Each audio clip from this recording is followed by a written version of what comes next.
అందరూ బాగున్నారా? నేను మీ శ్రీదేవి హరిప్రియ ఛానల్కి స్వాగతం. మీ అందరికీ నమస్కారం. అయితే అందరికీ యుగాది శుభాకాంక్షలు. పరాభవనామ సంవత్సరం అందరూ కూడా ఎలా ఉంటుందో తెలుసుకోవాలనుకుంటున్నారా? ఏ పండగ సారాంశమైనా మనం పెద్ద పెడేసుకుని పూజలు చేసేయడం పెద్ద అన్నీ కూడా ఒక తతంగం అయిపోతుంది. అంత తతంగం చేయనవసరం లేదు. అలాగే పూజలు కూడా చేయనవసరం లేదు. చక్కగా మానేసేయచ్చు, పూజలు మానేసేయచ్చు. ఈవిడ పూజలు చేస్తూ ఉంటుంది, పూజలు మానేయమంటుందని అనుకోవద్దు. ఎందుకంటే పూజలు చేస్తూ ఉంటారు.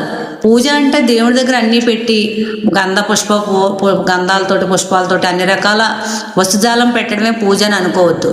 ఎందుకంటే ఈ యొక్క పరాభవనామ సంవత్సరంలో ఎవరైతే పాప హృదయాలు కలిగి ఉన్నారో, ఎవరైతే ధర్మంగా బతికే వాళ్ళని ఇబ్బంది పెట్టి ఉన్నారో, ఎవరైతే ఎదుటివారి కష్టాన్ని మనం దోసుకోవాలనుకుంటున్నారో, ఎదుటివారిని హింసించి మనం ఆనందం పడాలనుకుంటున్నారో, ఎదుటివారి యొక్క ఆస్తిపాస్తుల్ని మనం లాక్కోవాలనుకుంటున్నారో, ఎదుటివారిని తొక్కి మనం పైకి ఎదగాలనుకుంటున్నారో, అలాంటి వారిని ఈ పరాభవనామ సంవత్సరంలో ఈశ్వరుడు తప్పక శిక్షిస్తాడు.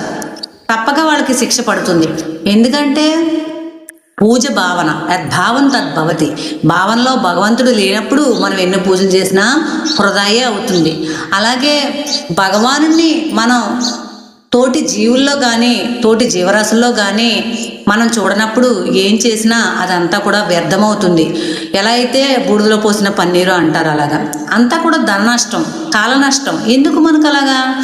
మనం చక్కగా సర్వజీవుల్లోనూ సర్వజనాల్లోనూ కూడా సర్వేశ్వరుని దర్శిద్దాం. ఎందుకంటే మనం ప్రత్యేకించి పుణ్యం చేయనవసరం లేదు. ప్రత్యేకించి పాపం చేయకుండా ఉండడమే నిజమైన ఉగాది, యుగాది. అది అంతం లేనటువంటిది.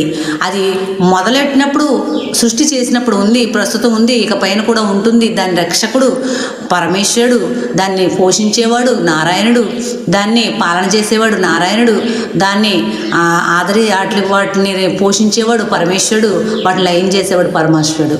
మనం అందుకు మనం ఏమీ సొంత నిర్ణయాలు చేయకూడదు. మనం సొంత నిర్ణయాలు చేసి ఎలా అయితే రక్తి కట్టించాలని కొందరు ధర్మాత్ముల్ని, ధర్మంగా నడిచేవారిని శిక్షించి వారి ధనాన్ని దోసుకుని ఇబ్బంది పెడుతున్నారు, అలాగా మనం బ్రతకొద్దు. పరాభవనామ సంవత్సరంలోనే కాదు, ఏ సంవత్సరంలో అయినా ఏ యుగంలో అయినా మనం ధర్మంగా ఉందాం, ధర్మంగా ఉన్న వారికి సహాయం చేద్దాం, ఇహపరాలు పొందుదాం. పరాభవం మనం పొందొద్దు. మనం ఇతరులకి పరాభవం చూపించి మనం పరాభవం పొందొద్దు. మనం ఎదుటి వారిలో ప్రేమగా ఉన్నవారు తప్పక విజయాలు పొందుతారు. ఈ యొక్క పరాభవనామ సంవత్సరంలో సమస్త జీవుల్లోనే దేవుణ్ణి దర్శిస్తాను, నాకెందుకు జనమందరూ కూడా శత్రుభావంగా ఉండి నన్ను బాధ పెడుతున్నారు అని బాధపడ్డ వాళ్ళందరికీ ఈశ్వరుడు జీవిస్తాడు. ఈ యొక్క